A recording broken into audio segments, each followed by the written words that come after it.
Hey, paisanos! It's The Game Store Guy podcast. With the Mario Brothers and plumbing's a game. We're not like the others who get all the fame. If your sink is in trouble, you can call us on the double. We're faster than the others, you'll be hooked on the brothers. Hooked on the brothers. Yo, you're in for a treat, so hang on to your seat. Get ready for it. Hey everybody, welcome back to the Game Store Guy podcast. I'm your host, Kevin, CC Game CEO of the Game Store Guy. So, I want to talk about a few things this week. Should start with Switch 2. Been some developments. It looks like it's going to come out sooner than later. And as I'm recording this, it's the middle of March, and there's a lot of information that Nintendo has already been shipping systems to distributors, and they've been doing so as early as January. They started shipping them, so they are stockpiling inventory on the Switch 2. So couple things. I think that means that it's coming out sooner than later. I straight up asked my distributor, who he's under NDA, so he really can't say, but he kind of hinted that we should be ready sooner than later. I'm still thinking it's going to be beginning of summer. I was thinking originally, I think my original prediction was July or August. I think it might actually be as soon as June, which would be crazy. And I do think that's a good time to launch a system, because you don't have the crazy Christmas rush. It is summertime. It does give Nintendo a good chance to keep up with the demand. The demand's going to be crazy even in the summer. People are going to want these. But I think with Nintendo already shipping units to distributors, it's a really good sign that they're going to be on top of the demand. I mean, we're 2 weeks away from their official announcement, so I'm sure we'll find it all out in a couple weeks. So it's all speculation. It's kind of silly to even speculate about it, but I'm excited for it. I really want it. I want the new Mario Kart. I love Mario Kart. I'm a big Mario Kart fan. I'm really curious what kind of third-party games they're going to be at launch. I'm sure Nintendo's got some tricks up their sleeves. I already have a bunch of people coming in asking if they can pre-order it, and no, you can't pre-order it. Sorry, I don't take pre-orders on systems, especially when I have no clue how many I'm going to get. I know I've told this story a long time ago, but when we first opened up, we did take reservations on systems, and I think it was Xbox 360, where we were supposed to get... It's been so long. I've been in business too long. We were supposed to get, I believe, 40 of them, and we only got 20. And basically, 20 of our systems never showed up. And I had taken reservations anticipating 40 of them, so I had a lot of pissed off people. So the way I handled that, and there's no right way to handle it, but I called everybody, and I told them, I got shorted. I only got half as many as I did. So the first people to come pick them up, if you haven't paid it off, I had one waiting for you. But if you just put down $25-$50 on the system, the first people to come pay them off are going to get them. So that's how I handled it. Yes, I had a lot of pissed off people, but I didn't know any other fair way to do it. So the people that could come in earlier and pick theirs up got it. So now with modern systems, I learned my lessons. I don't do that. I just do first come, first serve. So, sometimes that makes there be a line on a. I remember when the last Switch, we had people waiting. So be it. We had plenty. There weren't too many people that came to us because I didn't take a reserve. I didn't advertise. I'm not opening early. I tell everybody we're opening at the regular time. We're not doing anything special for us. We're not doing a midnight. And that really kind of takes care of the craziness. If you want to wait till we open at a normal time, so be it. But besides, just thinking about the Switch 2 and getting ready for that, we have a little section cleared out where I'm going to put the Switch 2 stuff, or at least I have a plan. I haven't cleared it out all the way I did start making room, but it's kind of it's kind of only I would notice it. But anyway, other than that, a lot of gaming wise, I haven't played a whole lot of games lately. I've been getting ready for Midwest Gaming Classic. It's the first weekend of April, so if you're going to be in the Milwaukee, Wisconsin area, I will be at Midwest Gaming Classic. Come say hi. I don't know my booth number yet. They're kind of waiting last minute to release the floor plan for this year's convention. Looking forward to seeing it. I'm hoping to catch up with some people that I haven't heard from in a while that I know go to Midwest all the time. I have a giant 3D printer this year. I know I've talked about it, but so I have different products than I had last year. So I have like these big, huge signs. I'm kind of excited to see how people react to seeing those. And every year I kind of like to have new stuff. I do the same basic 3D printing that I've always done with the cartridges, with the oversized cartridges, but the signs are really cool, and I can't wait for people to see them and see the reaction to them. So if you plan on going to the show, let me know ahead of time. Come say hi, and don't be shy. Just come up. I'll talk to you. But I haven't played a whole lot of games lately because I've been working hard getting ready for that convention. It is a lot of time to get ready for a big convention like that. Just the planning, just the getting all my 3D prints ready, and getting everything organized. I have a lot of statues this year that I didn't have last year. Just trying to figure out how I'm fitting everything in. I was looking into maybe even renting a truck, or a van. But man, it's just too much. It just cost too much, and it wasn't worth it. After a while, I really wish maybe I wouldn't have bought I bought a Ford Bronco. I wish I wouldn't have got a Bronco. I wish I would have just got a van, and I would have had a lot more storage for. I didn't really think that through. I love my Bronco though. I love it. But man, every time I go to one of these bigger conventions, I was like, damn, it'd be nice to have a van. And then after Midwest, I got a month and a half to get ready for ColossalCon here in Sandusky, Ohio. And then right after that, I got another one called Torg. That's back here in Sandusky, Ohio, which is fantastic. But I'm excited to get the con season going again. I have played a few games, though. I've been playing a lot of Wukong, but I'm stuck at the moment. I am to the point where I get so close at beating this one boss, and I just can't get past him. And the boss is the 100-eyed Diost Master. He's a pain in the ass. And I've gotten close to beating him. And then I was like, I hate going on YouTube to try to. I like to try to figure it out myself. And sometimes you just get to a point where you're like, fuck it, I'm going on YouTube. I'm gonna figure out how the fuck to beat this guy. And I missed something in the earlier stages that. It's so easy to do in Wukong. Like sometimes if you go to the right instead of left, you miss like a mid boss or something. It's easy. There's so many different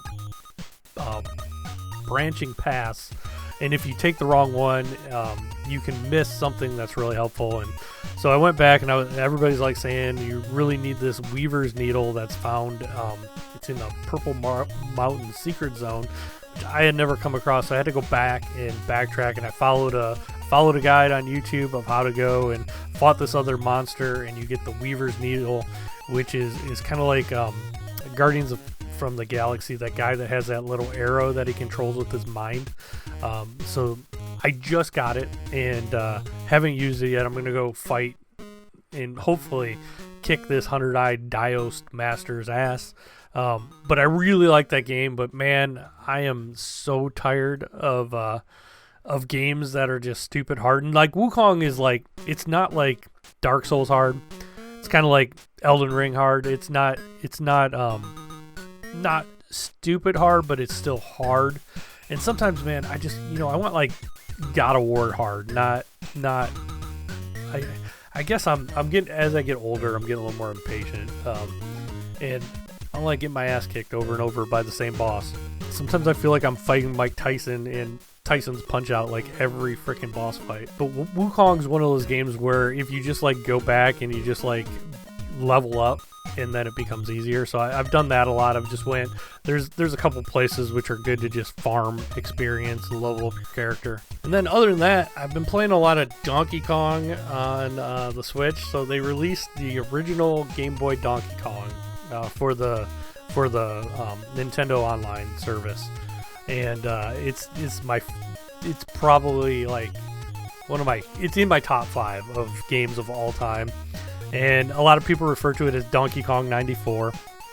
And to me, I think it's hilarious because I think it's like Nintendo's like Kaiser Sose moment where they like fooled everybody, and all it says is it's Donkey Kong, and it looks like the arcade Donkey Kong. The first like 4 levels are the levels from the arcade, and then when you beat it, it like opens up and it has all these different levels. You have boss fights against Donkey Kong.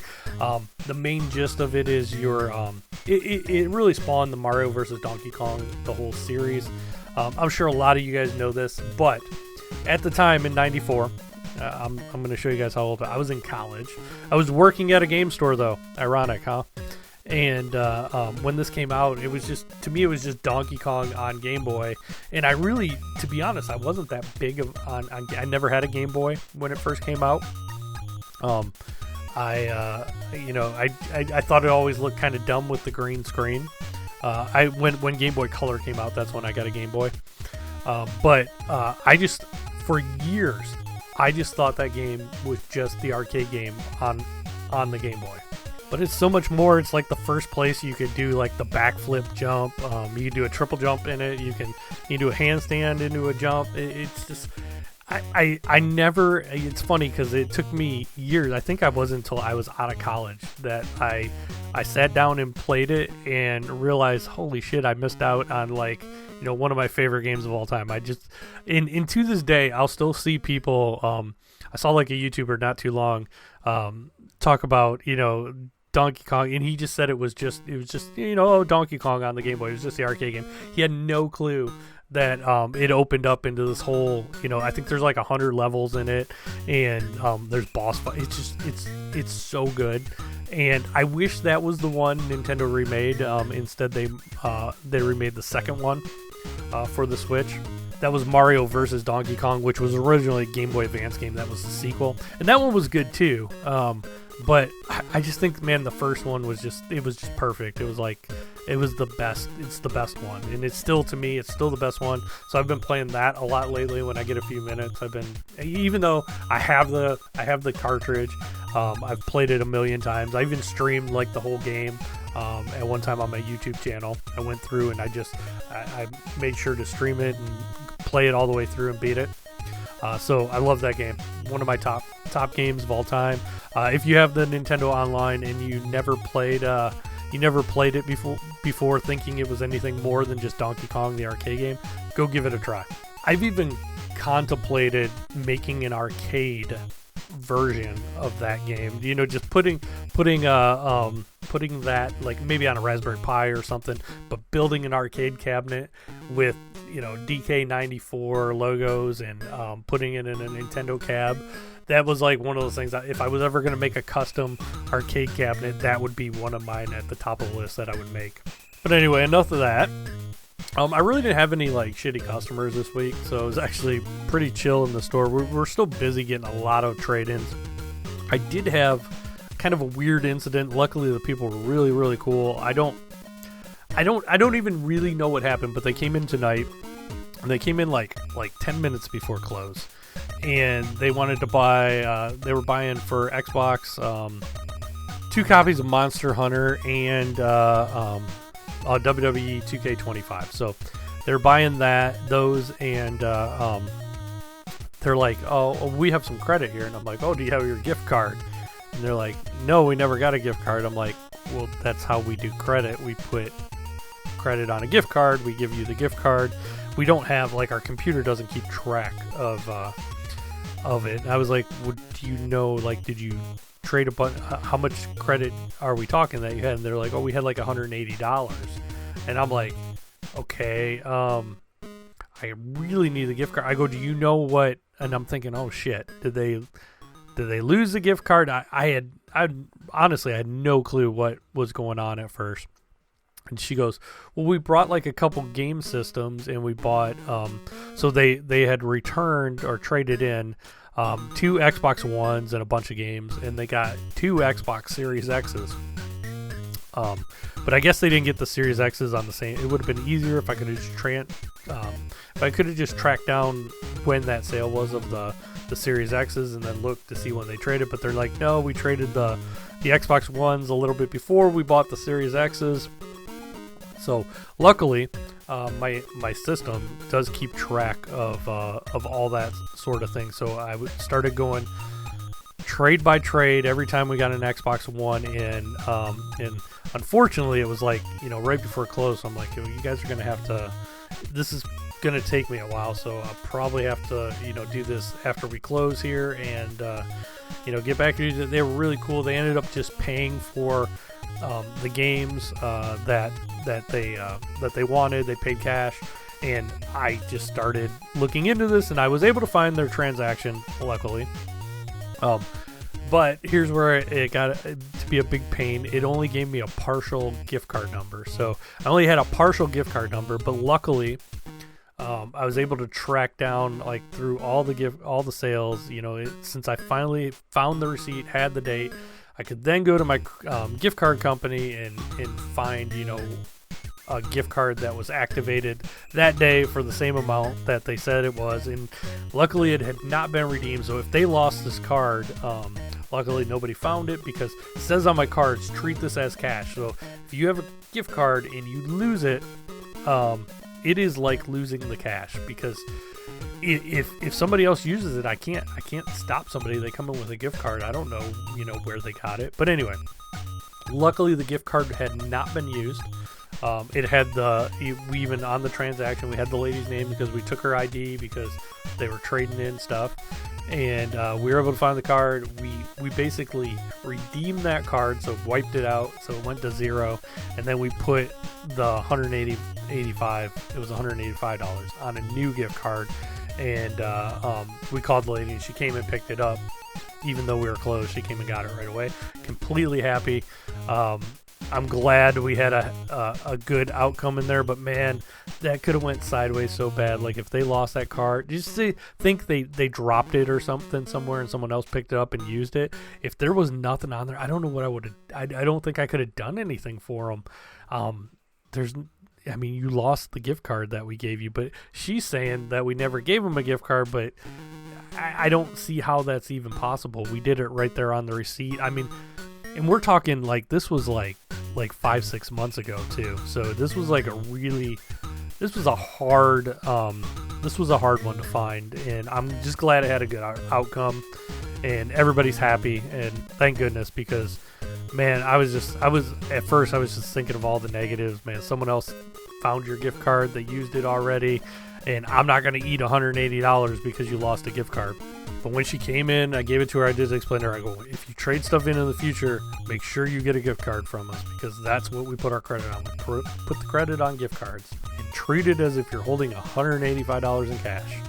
But I think that's about all I got this week for you guys. Thanks to everybody who listens to me ramble on about nothingness. So I really appreciate everybody that listens to me. I gotta go though. I gotta change some of my 3D printers over to some new prints, and if you're going to Midwest, I don't know if I'll do another podcast before then. If you're going to Midwest Classic, let me know. Come say hi. I will be there all weekend. Hey, paisanos! It's the Super Mario Brothers Super Show!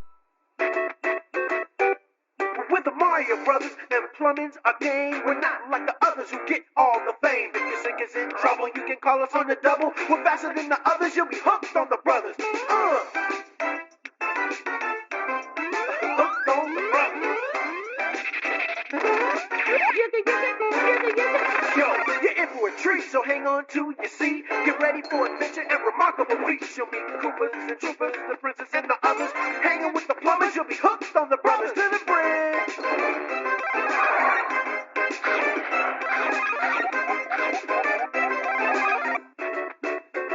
Yo, it's the Mario Brothers, and plumbing's the game. Found the secret water zone while working on the drain. Lend the princess a hand in the mushroom land. Join the action with the plumbers, you'll be hooked on the brothers. Now, Evil Koopa and his troopers are up to misbehaving. They kidnapped the Princess Mushroom Land, saving, abusing and confusing everybody he discovers. They can't help but be hooked on the brothers. Hooked on the brothers. Yo, you're in for a treat, so hang on to your seat. Get ready for adventure and remarkable feats. You'll meet Koopas and Troopers, the princess and the others. Hanging with the plumbers, you'll be hooked on the brothers to the